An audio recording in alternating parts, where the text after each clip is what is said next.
आज का जो हमारा टॉपिक है वो है द नाजी वर्ल्ड व्यू। इससे पहले हमने पढ़ा कि हिटलर कैसे जर्मनी में एज ए डिक्टेटर पावर में आया।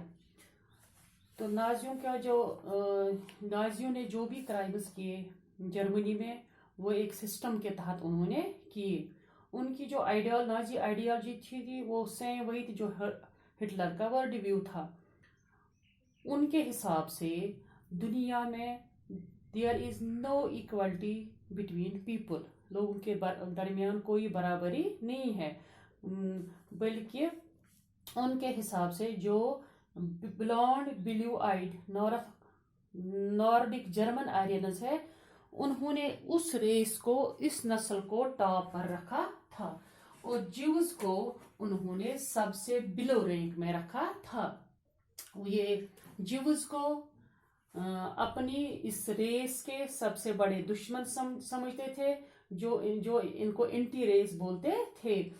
तो जो बाकी कलर्ड पीपल थे उन्होंने उनको ज्यूज और नॉर्डिक आर्यनस के दरमियान में रखा था according to their external features. कैसे होंगे इनकी, किस तरह से कौन कैसे फीचर्स होंगे, उस हिसाब से उनको दरमियान में रखा गया था।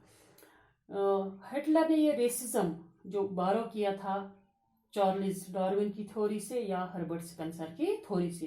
डार्विन ने जो थ्योरी दी थी, एक्सप्लेन किया था creation of plants and animals through the concept of evolution, इसी तरह या एंड नेचुरल सिलेक्शन, या उससे बारो किया था। या हर्बर्ट स्पेंसर की जो दूसरी थ्योरी थी, उन्होंने कहा था कि जो भी वही स्पेशी इस दुनिया में सर्वाइव कर सकती है जो अपने आप को क्लाइमेटिक कंडीशंस के हिसाब से डालेगी, अडॉप्ट करेगी उन कंडीशंस को।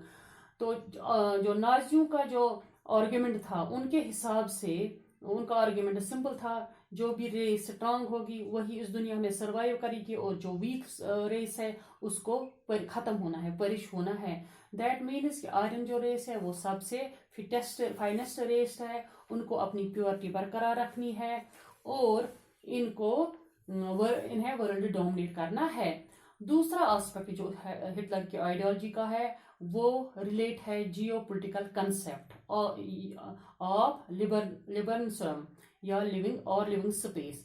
उसके हिसाब से अपनी जमीन को, एरिया को बढ़ाना है, लिविंग इस मदरलैंड की, मदर कंट्री की एरिया को बढ़ाना है, एनहेंस करना है, ताकि इससे हमारा जो मटीरियल रिसोर्स है और जो पावर है जर्मनी का वो बढ़ जाएगा और जो बाकी दुनिया से जो ये ब्लॉन्ड बिलो लोग आएंगे इनको उधर बसाना है, ताकि इनका जो ओरिजिन है अपनी प्लेस का वो इसके साथ इंटीमेट लिंक रहेगा, इस जमीन के साथ, इस मदरलैंड के साथ। अपनी इस बाउंड्रीज को बढ़ाने के लिए उसने पोलैंड को भी अपने इस मुल्क के साथ मिलाया और बाद में इसको एक्सपेरिमेंट्स करने के लिए एज ए लेबोरेटरी के तौर पर इस्तेमाल किया। तो उसने इस्टेब्लिश कैसे की ये रेसल स्टेट। पावर में आने के बाद नाजियों ने अपने जो ड्रीम है, जो ख्वाब है वो पूरे करने शुरू किए। उन्होंने जो भी वहाँ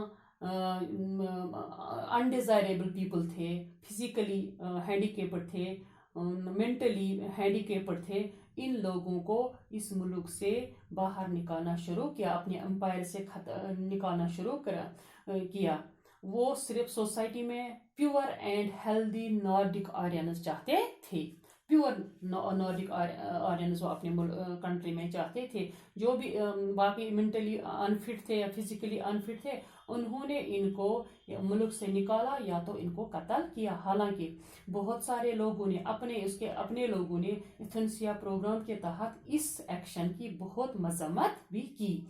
ज्यूज ही एक ऐसी कम्युनिटी नहीं थी जिन्होंने इनको एज अनडिजायरेबल रखा था, बल्कि जो भी दूसरे थे जैसे जिप्सीज थे या ब्लैक लिविंग पीपल, जो ब्लैक कलर के लोग थे जर्मनी में, इन सब को इन्होंने इन्फीरियर रेस कहा, एज ए इन्फीरियर्स, जो इस प्योर रेस आर्यन रेस के लिए एक थ्रेट है, बायोलॉजिकल थ्रेट है। इसलिए इनको मुल्क से बाहर निकालना या मारना या खत्म करना इसको सही लगता था। उसने इवन जो रशियन पीपल थे या पोल्स थे, उनको भी उसने एज सब ह्यूमन्स कहा कि ये इंसान, इनके साथ कोई इंसानी सलूक नहीं किया जाता था। जब जर्मनी में ने पोलैंड को ऑक्यूपाई किया तो या और रशिया के आधे हिस्से को ऑक्यूपाई किया, तो बहुत सारे लोगों को उसने फोर्सबली ऐसे काम पर लगाया जो बहुत ज़्यादा हार्ड मुश्किल काम था, और इनको एज स्लेव्स रखा। ये लोग वहाँ इस हार्ड वर्किंग की सबब या स्टारवेशन, भूख की वजह से ख़त्म हो गए, परिश हो गए। ज्यूज के साथ उन्होंने बहुत ज़्यादा नारवा सलूक किया, उनके साथ बहुत गलत किया। नाजी जर्मनी में ज़्यादा सफ़र जो जिन लोगों ने किया वो ज्यूज ही थे।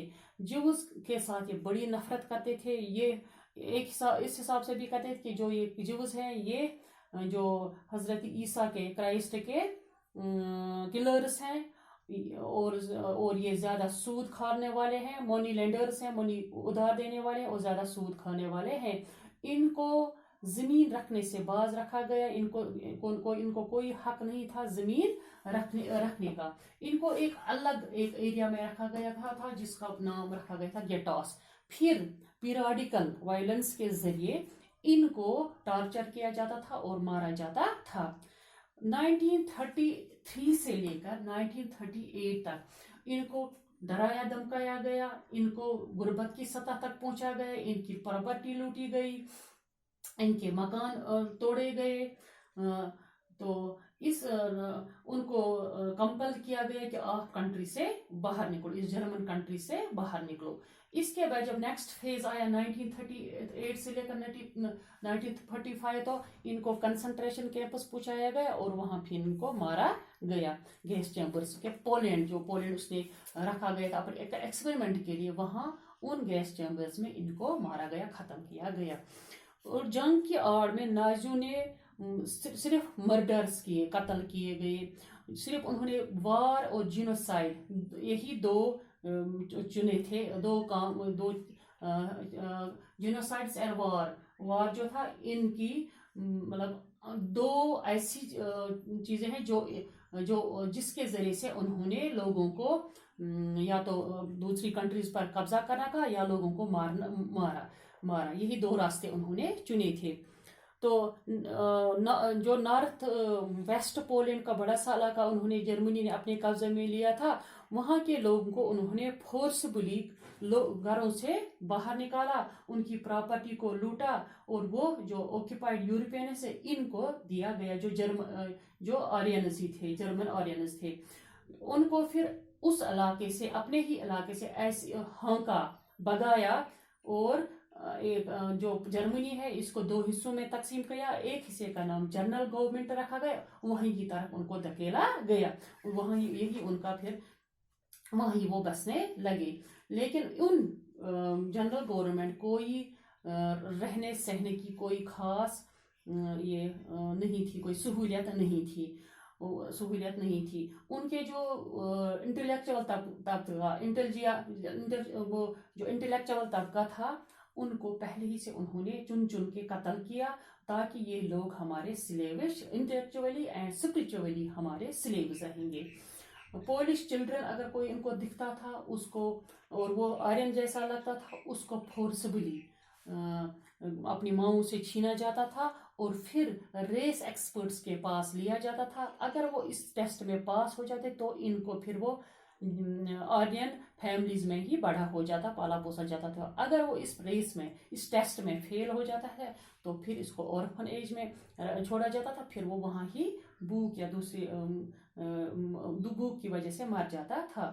तो ये जो गेटोस सेंटर्स थे या जो जनरल गवर्नमेंट थी जिसको पोलैंड की जो अलग अलग उन्होंने रखा था, वो सिर्फ एज मरने की जगह थी इन ज्यूज के लिए। इनमें कोई सहूलियत नहीं थी, कोई हाइजीनिक वहाँ किसी हाइजीनिक कंडीशन में नहीं रहते थे, कोई भी जिंदगी, कोई सहूलियत वहाँ दस्तयाब नहीं थी। वो लोग वहाँ ऐसे ही खत्म हो जाते थे, इनको कोई सहूलियत वहाँ मैसर नहीं होती थी।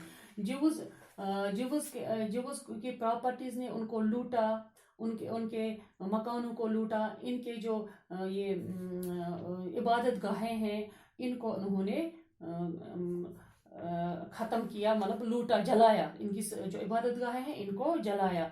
और जो वहाँ के लोग हैं, मर्द हैं, इनको एक ख़ास प्रोग्राम के तहत 1938 में एक ख़ास प्रोग्राम के तहत इनको पकड़ा गया और कलेक्टिवली उनको मारा गया, जिस प्रोग्राम को नाइट ऑफ ब्रोकन ग्लासेस के नाम से जाना जाता है। Thank you.